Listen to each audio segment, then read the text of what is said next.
Hello again, my friends.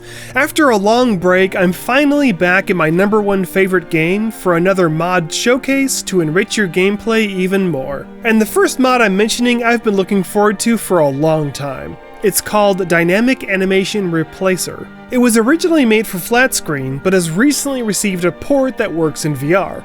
So what does this mod do? It's a prerequisite animation system that allows all of these animation mods to function.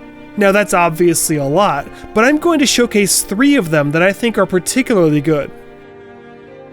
EVG Animation Variance adds variety to existing animations through NPC personality types and other variables. For example, elderly people now have noticeably different posture.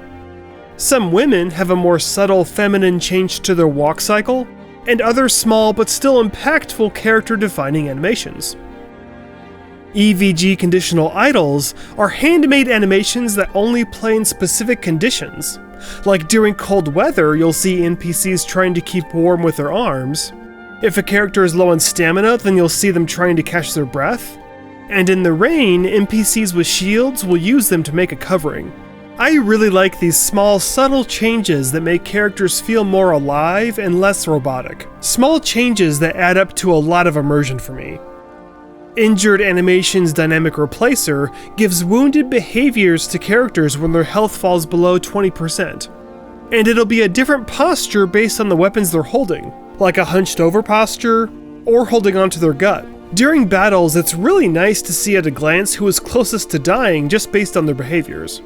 Dynamic Animation Replacer makes a ton of interesting animation mods possible. I'm so glad we have this in VR now.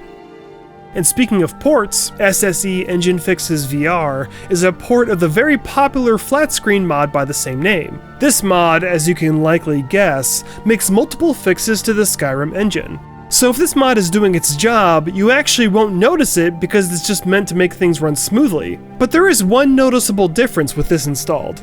In vanilla Skyrim, waiting up to 24 hours in-game was kinda slow. But with this installed, the wait timer moves incredibly faster. So that's a good way to know that the mod is working and that you've installed it correctly. As for me, I've been playing with this installed for about 30 hours, and I haven't spotted any crashes or problems as a result. So I wholeheartedly recommend including this in your load order.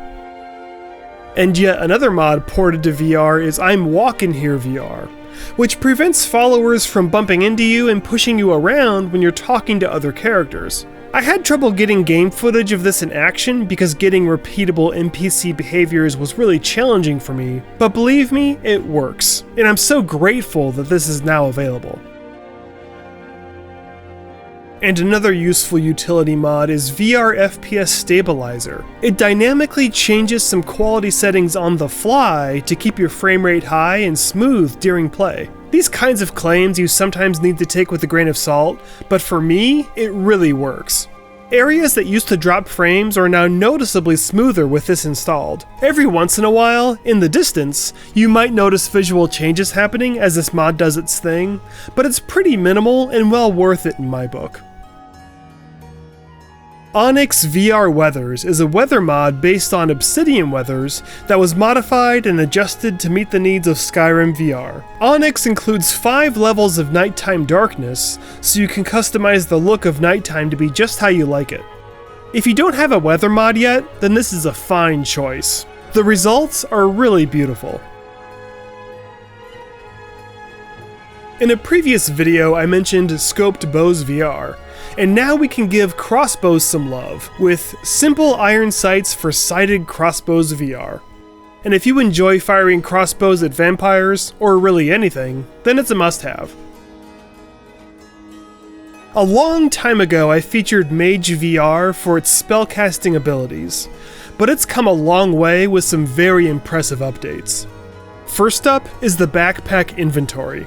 Think of it like a shield that you hold that's also an iPad. You can scroll through your inventory, but also grab to drop onto the ground, or grab and consume potions. The backpack also allows immersive looting. Take out your backpack before looting a chest or dead body, then you can grab and drag items into your backpack or back into the chest. But in my opinion, the best thing to come out of this is the immersive lockpicking. Take out your backpack first before choosing the lock you want to pick.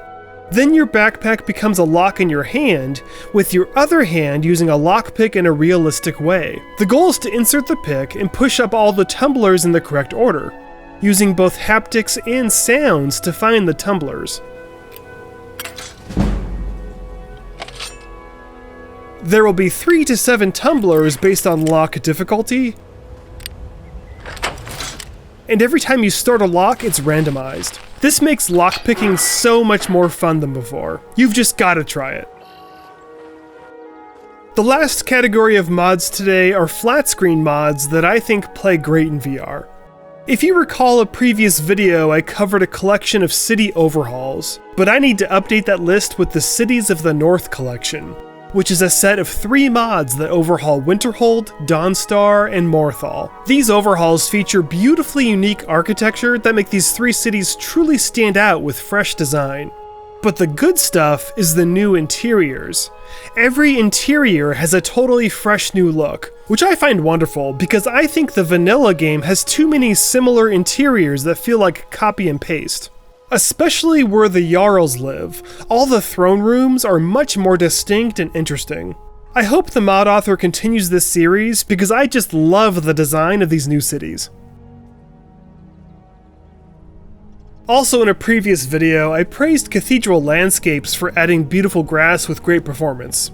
Well, Cathedral has delivered again, with Cathedral 3D Pine Grass, which is intended to be installed on top of the Landscapes mod. This edition features photographed plants from alpine forests turned into 3D plants. It's the first truly 3D grass mod for Skyrim, and it looks awesome.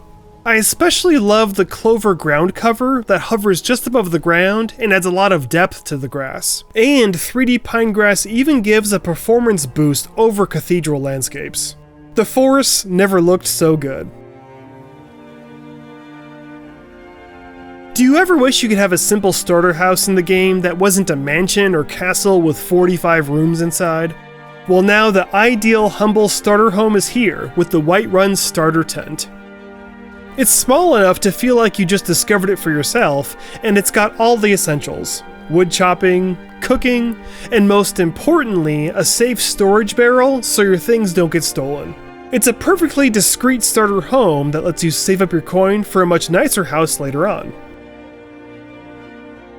And finally, Midwood Isle is a DLC-sized new land expansion mod that I highly recommend. This new land features a main questline with really good voice acting. What can you tell me about Florin? Well, it's the capital of Midwood Isle. We specialize in trade, especially with Skyrim and High Rock. We buy goods from Alverton and Lundin, and then our merchants sell them again overseas. And a surprising amount of optional side quests as well. Some of them are rather refreshing in their quality of design, like the archery tournament that you can join in the main capital city of Florin. So while it's great to have good quests to go after, I also just love exploring Midwood Isle. The landscape features a unique juxtaposition between expansive sandy beaches and dense forests that are teeming with wildlife that is perfect for hunting. Throughout your journeys here, you'll also discover unique enemies and cool new dungeons to explore, like ancient Aelid ruins. I find exploring new lands to be one of my favorite things to do in Skyrim, and Midwood Isle is an excellent choice that I think you should definitely try out.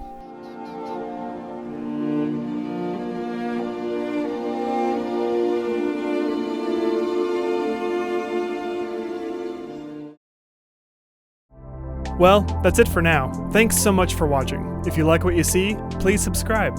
See ya!